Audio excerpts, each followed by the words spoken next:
खबर शामिल करते हैं सिलम वाली से। स्वीडन में कुरान पाक की बेहरमती के खिलाफ एहतजाज।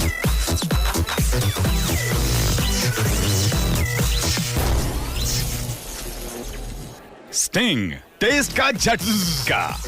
एहतजाजी रैलियाँ।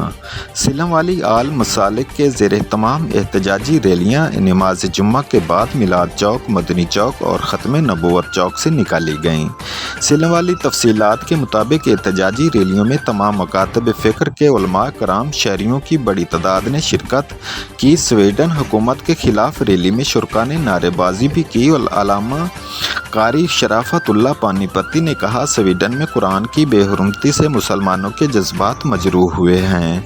तमाम मुसलमान इस वाक़े की पुरजोर मज़म्मत करते हैं। मौलाना इमरान, मौलाना इजाज़ अहमद जंगवी, मलिक फ़ारूक शाहीन, हाफिज़ मुदस्सिर गोंदल, मौलाना समर अब्बास, अलामा कासिम चिश्ती, आज़न रहीम, मौलाना वसीम साहब, मौलाना अब्बास मुफ्ती तलहा ने शुरका से खिताब किया। रैली में शरीक शुरका का स्वीडन हुकूमत से कार्रवाई का मुतालबा, जबकि हुकूमत पाकिस्तान से मुतालबा किया है स्वीडन से फौरी सफारती मिशन को वापस बुलाया जाए। रैली के मौका पर DPO सरगोदा फैसल कामरान की हिदायत पर थाना सिलम वाली DSP सज्जाद अहमद चीमा, SHO राना तौकीर अहमद की सरबराही में पुलिस ने सिक्योरिटी के फ़राइज़ सर अंजाम दिए। कैमरामैन टीम के साथ Haji Bawa Arif Jat, bureau chief, City 1 news Sargodha से।